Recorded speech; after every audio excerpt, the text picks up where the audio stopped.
and First Build is based in Louisville, Kentucky, and because there is a GE appliances plant now purchased by Haier, the Chinese company, but they are based in Louisville, Kentucky. And they also, First Build has a mini factory with small batch production. So how this works is, it is a version of open source or co-creation where there is a community of designers from whom ideas are sourced. But the difference between what First Build does and crowdsourcing of ideas is with First Build, you have compensation for the design contribution. So if you contribute to a design as a concept leader, you get $1,000 upfront, and you also get royalty for every item that is sold. So you pretty much kind of become like a shareholder of that venture. You are not giving your ideas for free. And then if you are key contributors are people who help to improve the design. So they are not the design leads, but they help improve. And they too get some compensation, and they get royalties as well. And this platform is open to everyone in the world. Everyone seated in this room can become contributors to First Build if you are interested. It is open, and you can end up with a design of a product and earn royalties for that product. These are some examples of products that have been built by First Build. So these three examples that we just looked at are on the space where we are trying to share excess capacity in the manufacturing industry, be it for product sharing, be it for manufacturing capacity sharing, for let's say logistics services, or even expertise like design.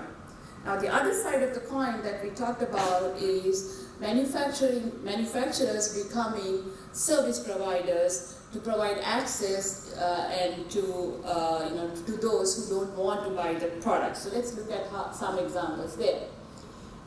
So again, as I mentioned, generational shifts and changing customer preferences are affecting OEMs, the traditional make then sell model, right?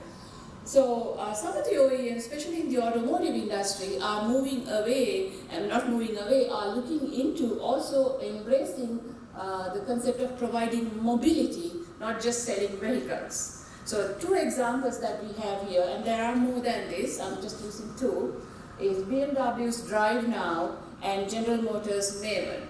So what both of these platforms are doing is they provide a fleet of their own vehicles that are managed and providing the same service of, let's say, Uber or Lyft, but now all the vehicles are either owned by BMW or, let's say, GM.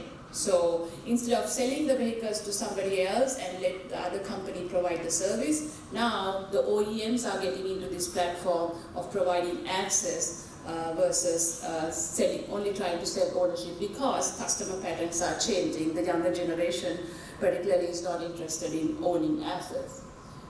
Another change that has also happened is that OEMs are trying to enable sharing to make ownership more attractive.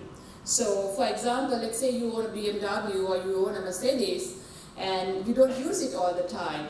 So for example, Daimler and BMW, they have tried to create a network where you as BMW owners can share your vehicles with the community, but they provide the platform for you.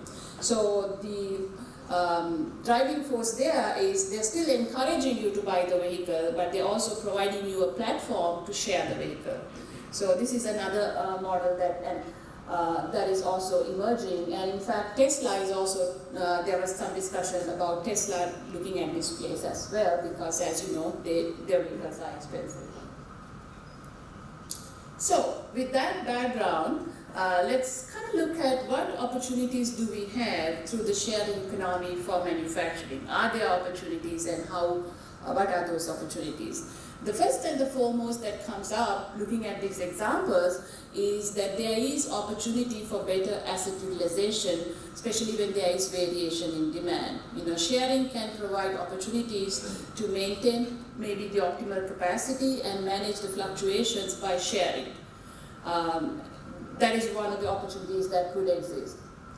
And then, traditionally when it comes to manufacturing, especially when you are having a startup or when you are an entrepreneur, asset ownership is a big barrier to entry for small companies. You know, if you don't have the capital to invest in machines to make your product and take it to market, that is a barrier to entry. But now, if you can have access to equipment through this sharing platform, that may no longer be an entry barrier, and you could have a lot more competition in the manufacturing environment and encourage new entrants into the market.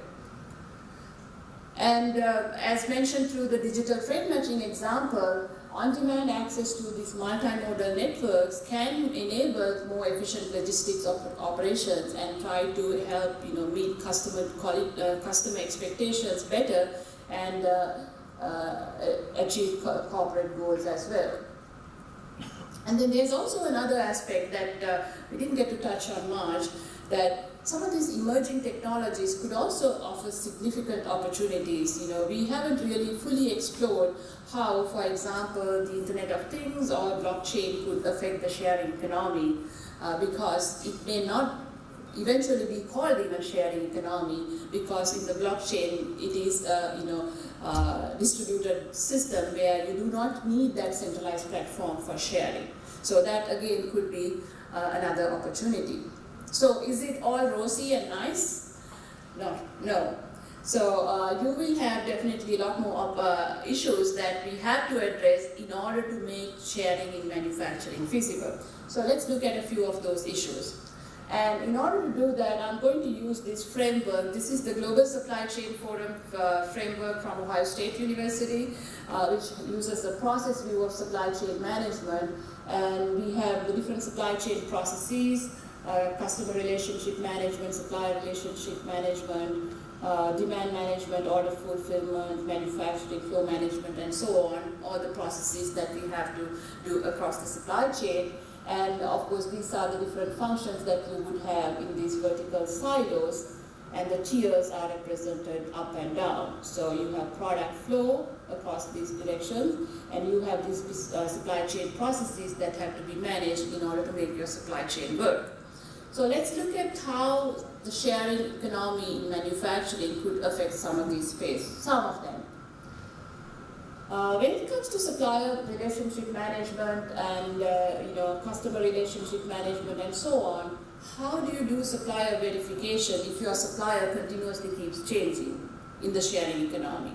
And you may not even know who your supplier is. For example, in the Make Time platform, the users of the manufacturing capacity are not aware of who the person who is providing that manufacturing capacity is. Xometry and Make Time is the middle person, and you do not see the other side. So how do you do that verification?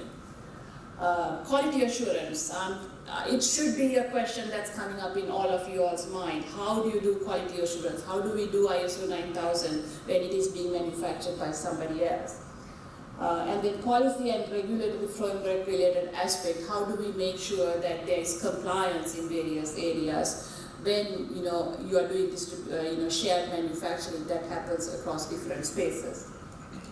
When it comes to product development and commercialization, if you are sharing your design with somebody you do not know, how is your intellectual property rights protected? What is the risk that you are running? How do we make sure that it's protected?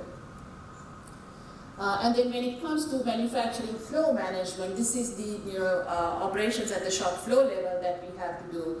How do you identify on a real-time basis excess capacity that you have at these different partners in the network? How do you anticipate open capacity, and how do you do production planning and scheduling in order to manage with this your internal production as well as shared production? And then also when it comes to order fulfillment, there are a lot of questions that we have to look at. How do you do lead time management? How do you do multimodal logistics? And how do you ensure on-time delivery and so on? So there are a lot of questions that have to be addressed in this space if we are to make the sharing economy functional and effective in the manufacturing industry. So in summary, the sharing economy is the platform that provides access over ownership, and what we can say is that it provides opportunities to build as well as operate a business in a previously unfathomed ways. It can completely change the landscape of how we do business in manufacturing. However, there are a lot of implications, and there is a need for a lot more research and investigation in these areas. So questions like, how best should OEMs and other partners in manufacturing supply chains adjust to the sharing economy? And so one of the things that drives the sharing economy is the heterogeneity, or the differences in our use patterns. If we all use our products the same way, there will not be a platform for sharing. But the heterogeneity is what drives the sharing economy. So the question is, what activities and operations and how much should be shared? We need to figure out what is the best, what is the sweet spot. And then we may end up with this new generation of dematerialized companies that do not have officers, do not have assets, and do not even have full-time employees. Okay? So how is that going to be functioning? And then, how do we address all these challenges that are imposed on the conventional production and operation management activities due to this changing environment of sharing? And then I also touched on this item of impacts of even newer technologies such as blockchain, because blockchain will provide us with this secure, decentralized opportunity to do a decentralized exchange of value without an intermediary. So you do not need an Uber, you do not need an Airbnb if the blockchain can be made to function effectively. And so what would that be for manufacturing? And so how do we share without that third-party platform? And